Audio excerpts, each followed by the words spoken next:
the DPR, which is a government agency that regulates the oil and gas sector, has indicted Shell for stealing at least 2 million barrels of oil.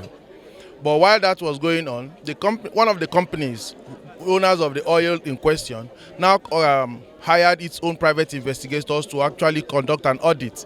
And following their audit, it was discovered that what Shell actually took out was about 16 million barrels belonging to that company alone. But the 2 million barrels discovered by DPR belonged to at least about 4 local oil companies. Now, what we are saying is Shell has admitted to the 2 million that DPR indicted them for. But they have refused to pay back these 2 million barrels of oil, which we are insisting. Shell, it is not 2 million. You are admitting to 2 million. It is at least 16 million from one company alone. And we have now seen from what Shell is now doing is to try to divert attention from the main issues by now organizing media, international media organizations, and sell fake news to them so that they can now use it to attack these oil companies. And that is why all that they have been saying to these international media organizations are the things we have brought out to the fore here to say that Shell, no, it is not true that Mr. Benedict Peters is a wanted person in Nigeria. EFCC declared him wanted in 2018. And the court in 2018 declared that no, it was unconstitutional and indeed wrong by EFCC to have declared him a wanted person.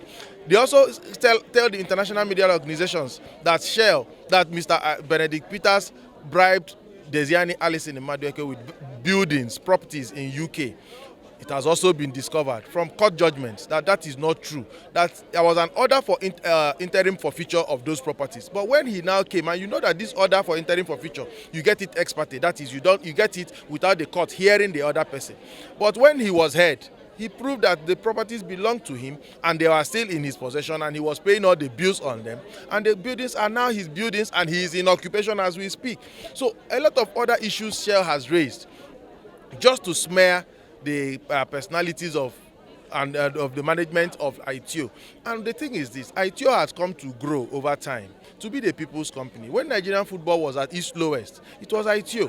Even to the extent of paying the national team manager of the Super Eagles, the professional league, they took over sponsorship of the. So they have impacted on the lives of the people. So if Nigerians don't connect, we wonder why would we not connect to a company that has done so much, for a company that has degraded us so much. You can see how much the government is spending and how much time and investment on Ogoni cleanup. It was all done by Shell.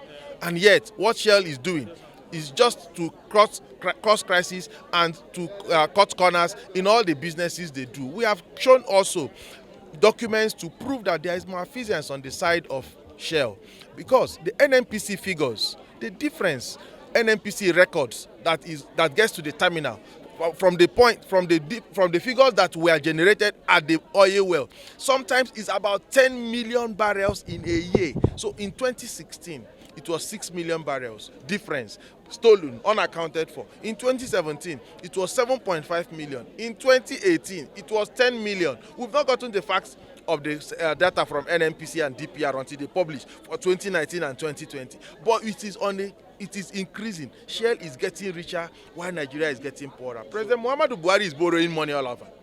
Yet, do you know how much? That 16 million barrels of crude oil is valued at about $1.2 billion.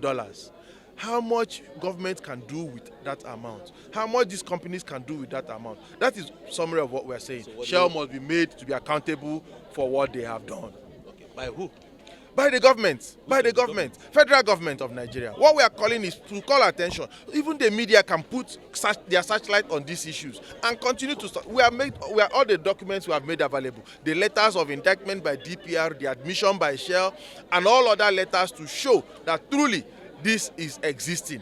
Just right here in our own backyard. Shell cannot be treating us. How can Shell go and get a high court in UK to order the Court of Appeal in Nigeria not to continue sitting on a matter that is before it, brought to it by Shell? And the High Court in UK ordered parties not to attend the Court of Appeal in Nigeria. You know, there are aspects of it that EFCC cannot investigate. The aspects of it that EFCC can investigate, like we read out.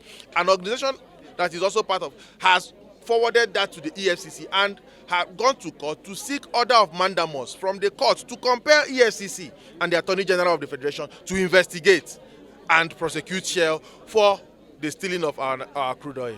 Thank you so much. My pleasure.